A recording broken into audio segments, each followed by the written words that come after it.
Hello and welcome to another edition of the Edric Show. I am your host, Edric Jerome. This is the place for intelligent conversation with interesting people.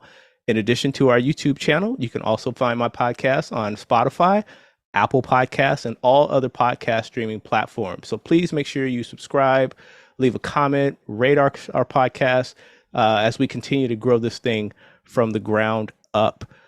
I have a very distinguished guest today. My guest is Coach Ray Scott. Coach Scott was part of the early wave of Black NBA players like Bill Russell and Wilt Chamberlain and others who literally changed how the game of professional basketball was played and perceived. He was also a very successful coach in the NBA. He's the author of the brand new book, The NBA in Black and White, the memoir of a trailblazing NBA player and coach, which chronicles his historic time as a player and coach in the NBA. And I'm pleased to welcome Coach Ray Scott to the Edric Show. How are you, sir? I'm well, Edric, and it is really great to be with you on this beautiful Friday afternoon. Absolutely, absolutely. So let's get into the book. So tell me, what motivated you to write this book and tell your story? It's that's a great question because it's so wide open because it came from discussions that I had with my wife and then my friends. And so people kept saying, you should write a book. And the thing about writing a book is, you have to get the publicist and all these people on your team and all of that. And so I had none of those. And this guy comes in to my life and he's the co-author, Charlie Rosen. And he had written a book on Phil Jackson, which was a bestseller, and it's now even a televised bestseller, The Last Dance. But his book was part of that experience.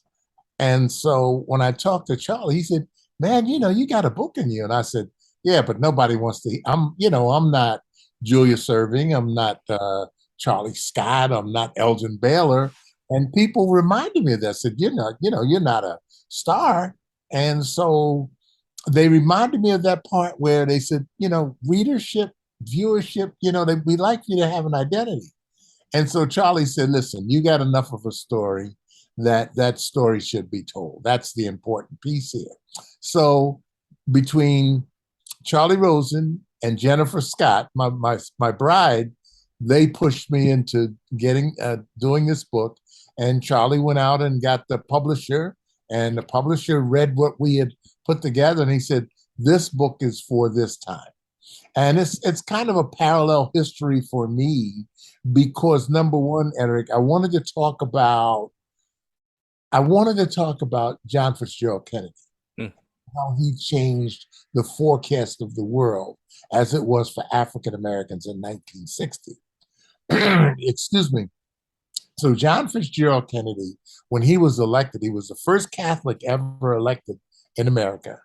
And he was a Northeastern kid, but he had a worldview. And he said, as part of my worldview, what I have for the United States is I want the African American experience included, not excluded. And I want that to happen. And so my feat to visualize all of this and to share in all of this in 1960 happened to be the NBA. Hmm. I was drafted into the NBA in 1961. I was the fourth player picked in America. And I don't know what people know about the NBA at that time, but there was no pomp and circumstance selected. I was actually on a subway in New York when I found out that I was selected. So those experiences like that, having that worldview of a growing NBA and a growing United States, on that one side with Dr. King and Malcolm X and Medgar Evers, Emmett Till and Rosa Parks. And then on the other side of it for me was the NBA with Bill Russell, Wilt Chamberlain, Elgin Baylor, Oscar Robertson, Maurice Stokes, these great players. That was my view. So I happened to be I always say I was in the stands with some very, very great people that were doing some very, very great things in America. And so that gave me impetus to bring all of those experiences together from the 50s and 60s and 70s, actually, until today. And that's what I tried to cover in my book. I tried to give people a vision of what we were doing with respect to music and clothing and books and just in college and all of that, and segregation and integration, and how all of that played such a huge role. But there was one courageous man that stood up and said he wanted us as a people embraced. And that was John Fitzgerald Kennedy, and certainly Dr. King and Malcolm X and the aforementioned folks. They were out there fighting to make it happen. You mentioned race, but before I go there, I would be remiss. You grew up in Philly. Yes. So tell me about, because it's such a historical basketball town. So tell me about the legacy of Philly basketball and how did it influence your game?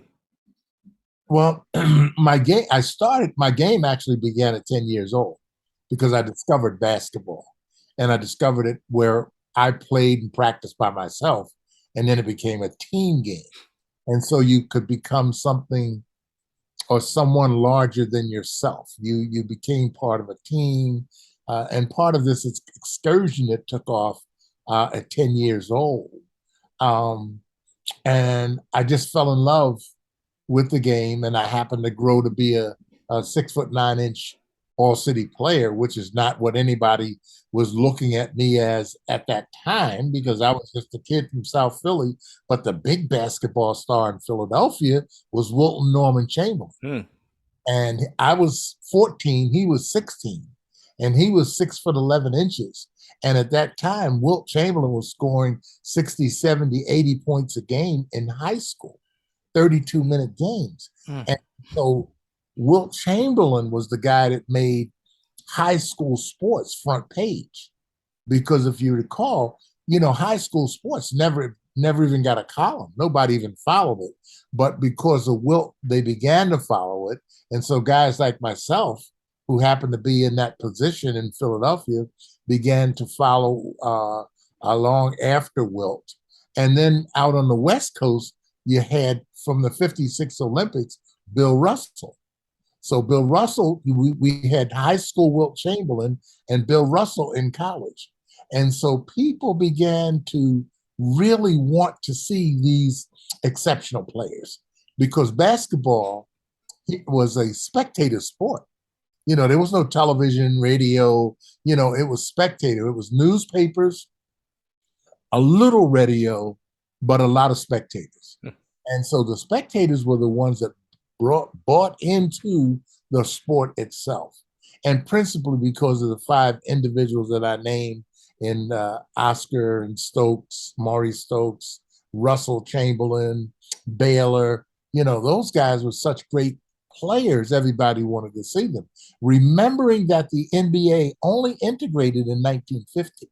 In 1947, when they began, they spent three years as a segregated league. So the Wow. world began to change and turn right under our feet, Edric. And by the 60s, after the Olympic year of the 60s, when we only had three African Americans on the 1960 Olympic team, and that was Oscar Robertson, Walt Bellamy, and Bob Boozer, three players. That's it. That by 64, with the pronouncement by President Kennedy, we had five players on the Olympic team.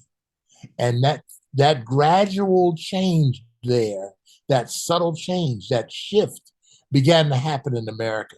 And you could feel the ground just moving under our feet with integration, voting rights, civil rights. And then we came to battle against the Vietnam War. So all of these things in that 10-year period, all of those assassinations that occurred, the world was just churning, churning, churning. And my seat to witness all of this was the NBA. And you mentioned, and I'm going to do a quick aside here because what you said something here that kind of triggered another question, which is up until that point, I'd say, the 50s, 60s, we had the major politicians, we had entertainers, but this almost became the era of the athlete as global entertainer and someone who could articulate a consciousness that was needed to be put out there for the people. You mentioned Bill Russell. You mentioned later on, Kareem Abdul-Jabbar, where athletes suddenly were the bellwethers or the folks that people turn to for guidance and change. So when you were going there, and you were right there when all of this was going on. So did you notice a subtle shift away from maybe politicians to others to where athletes now were standing up and exerting themselves as folks who were articulating for change?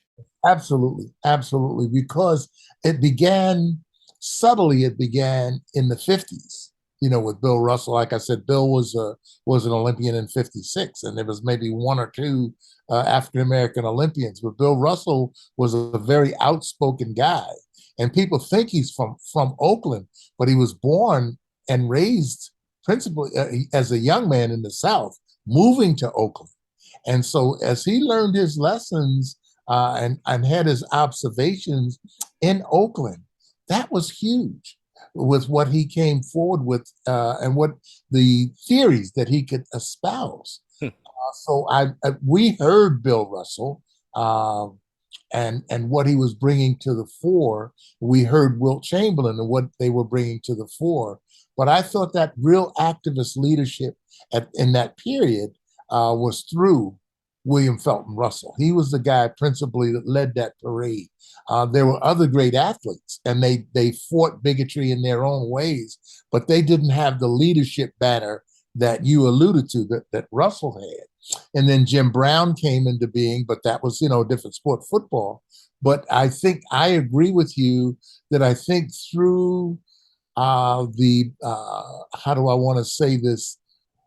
Because you have a realm that you are addressing that's fixed. They read about you every day, Mm-hmm. and that you had that sport. I would say wrapped with you held that part of the country with they paid rapt attention to what you were saying, and so that began to change a little bit in the '50s, but it was a crescendo in the '60s. And I think that with the integration of schools, if you recall, very few universities were integrated. You talk about the Southeast, the Northeast schools. We were not in those schools. Well, all of a sudden, we were going to HBCUs. Those were that were trying to achieve educational levels. But when you talked about the sports levels to get to the be professionals, you wanted to go to a school where you could be seen Hmm. and where you could be heard. And that began to happen in the '60s. In fact, I remind people that in 1964, one of the last schools I remember integrating was Baylor University in Texas. Mm. I remember it being a big thing to me in 1964 that a school in Texas finally was integrating. So that was a huge period. I like you bringing that up because that kind of is the substance of my book. Looking at that growth, subtle as it may be, and I like that you said it seemed to be through the sports realm. And I could say that, but I thought Dr. King and SNCC and SCLC, I think the kids in college were very important because they were sitting at those lunch counters. They had the courage and the bravery to attack racism in America. And I admire that to this day. So I'm privileged that I got to write about that while living that life. In your book, you talk about some of the ways off the court that you and your peers had to deal with racism in terms of places where you couldn't go to eat, and how suddenly you guys were breaking down those barriers too. In today's world, sports world, we see the first class travel and private jets and all this and that. But when you guys were on the road, it was literally on the road. So talk about some of the things that you guys had to endure and what you had to push through so that the young men today can go and be wherever they want to be.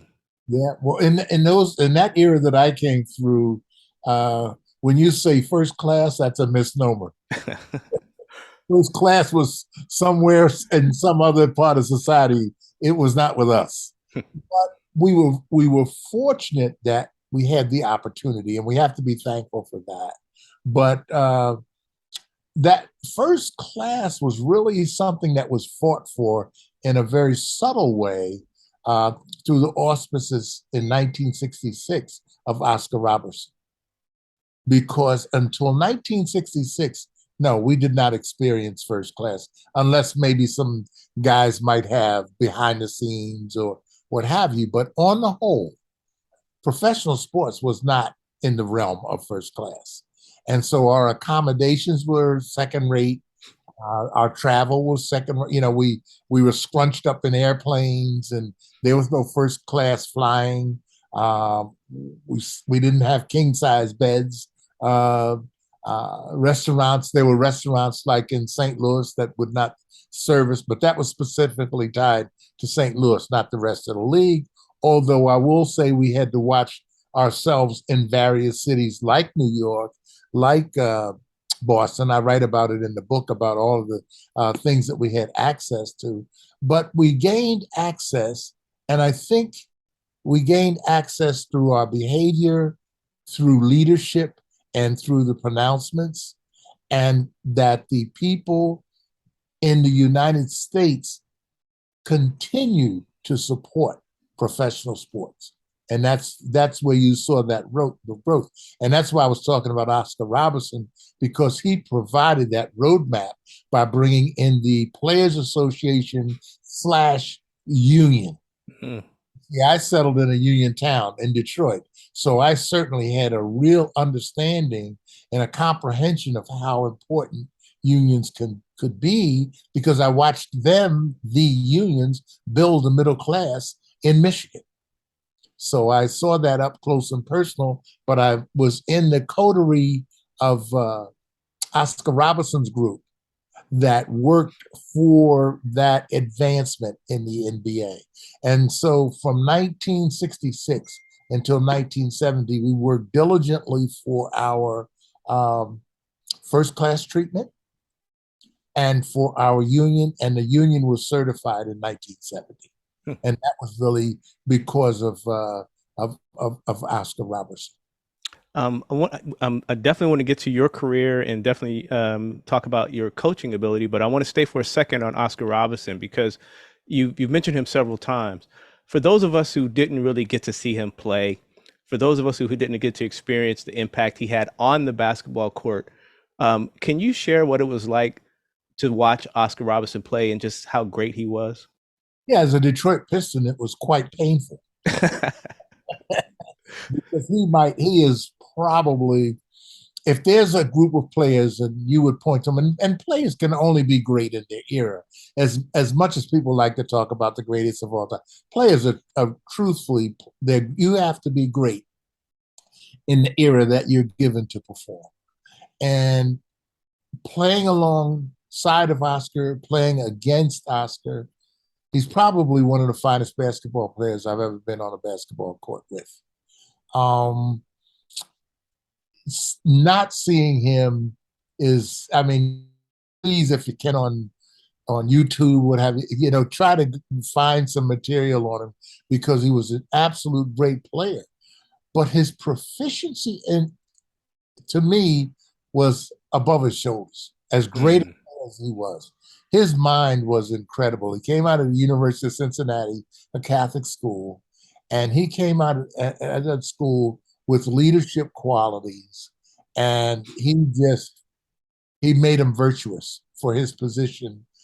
Because when you look at all the guys walking around today, making 20, 30, $40 million, $50 million in some cases. In some cases, those guys, in my opinion, they should be sending flowers or roses to the Robertson household at least once a year, because he's the guy that fought for those positions against the NBA owners.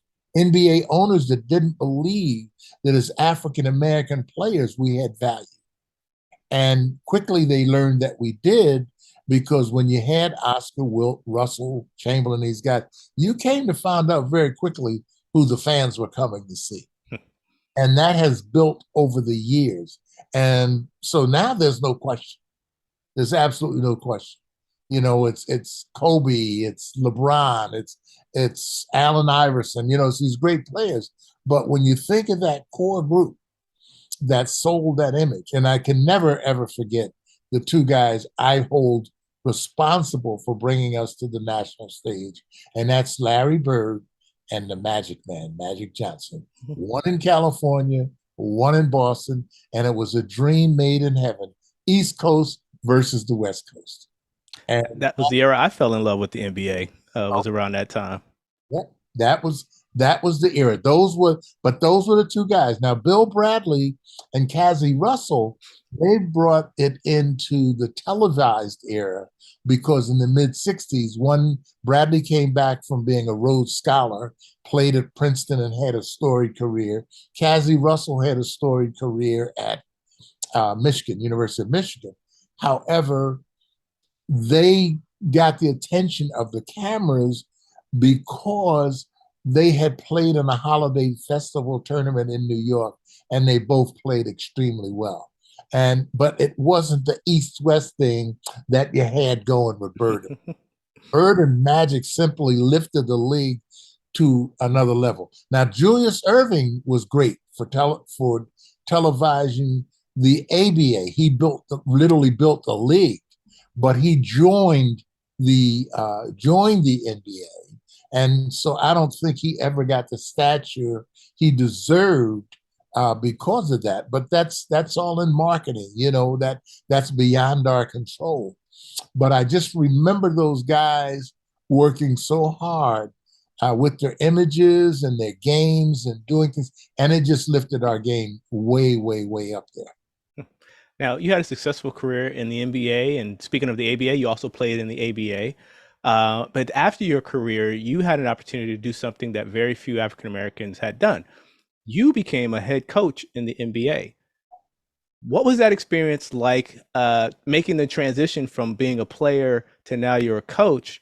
And at the time, were you thinking about the significance of that? Because ultimately, you became coach of the year, the first African American man to win coach of the year in the NBA. So as you're going through all of that, was the historical significance something that you were thinking about?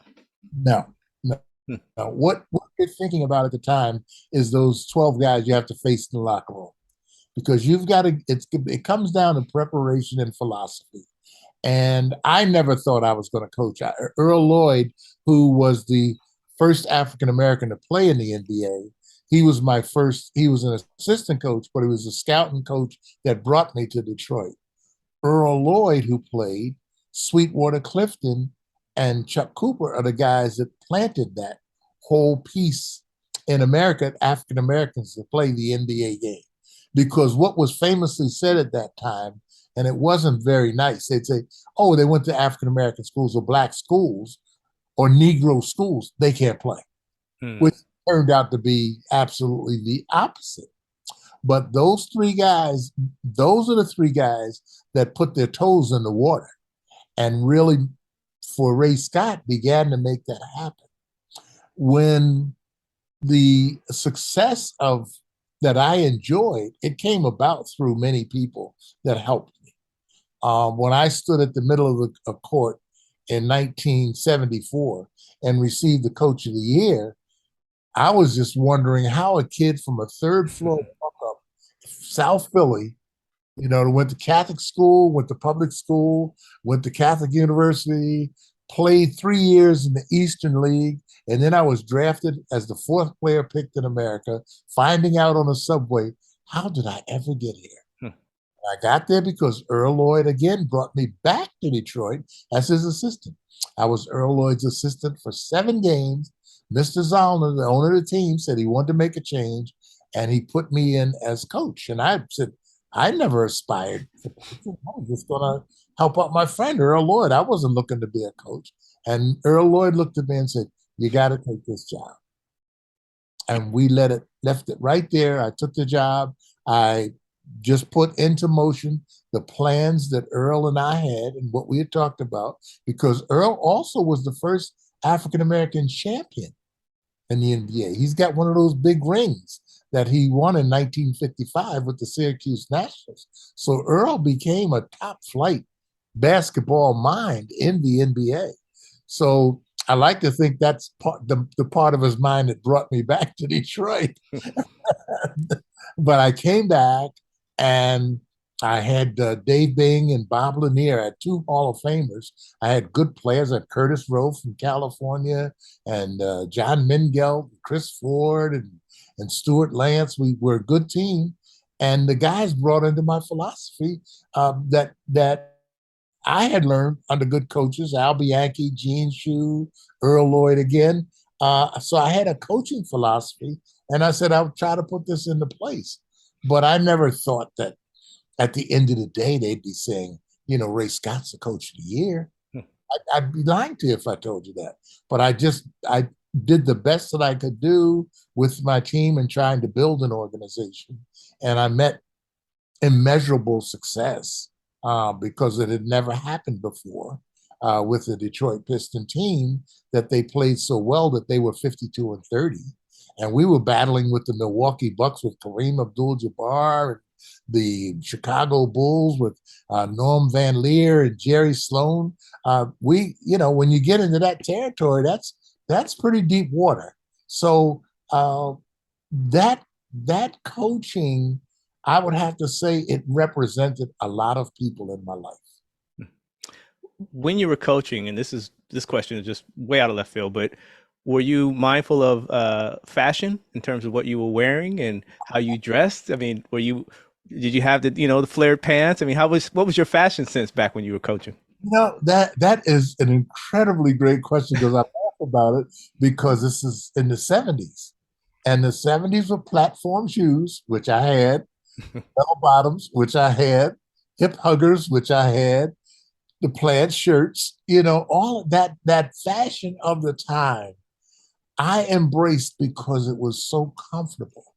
I remember people coming out of the 60s and 70s, dressing for comfort and expression. Hmm. That was our self-expression. I'll never forget James Brown saying, "Say it loud, I'm black and I'm proud."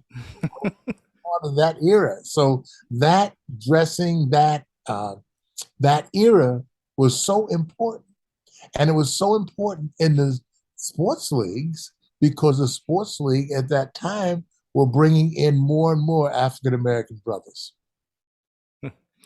Um, we have a few minutes left, but I want to talk to now about in the book you write about, you had the opportunity to rub shoulders and befriend some of the most iconic entertainers and politicians of that era. So, what was it like being, friends with Muhammad Ali and Aretha Franklin and all of these folks who were doing things in their own world, but you were able to cultivate a friendship with these folks, and again, some of the most iconic people and characters from that time.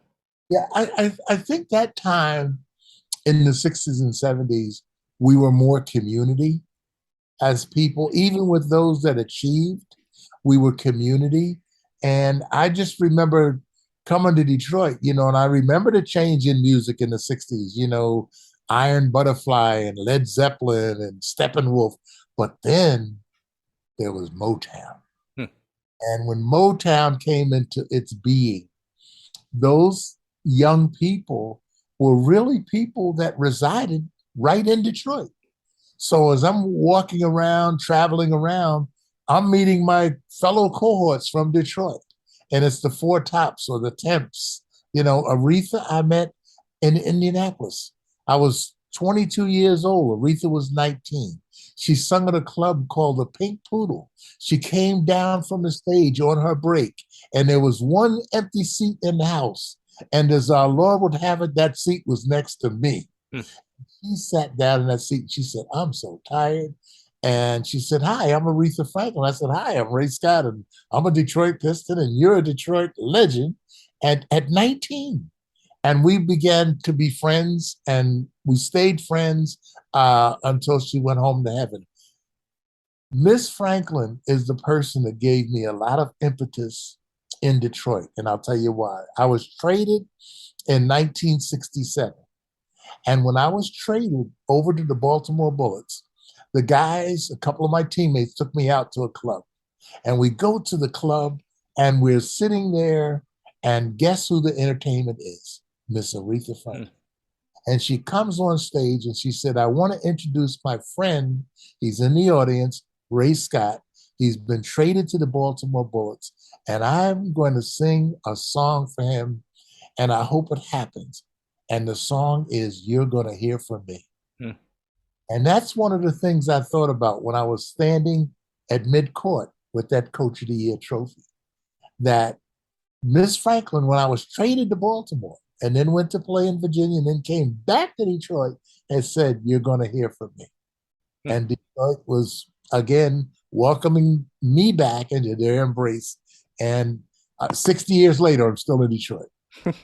And I encourage everyone to please read Mr. Scott's book, because you also go into detail about your friendship with Muhammad Ali. So maybe if you could just briefly talk about Muhammad Ali and the impact he had on you, and just what was it like, again, being friends with such a giant of culture during Oh, that time and even today.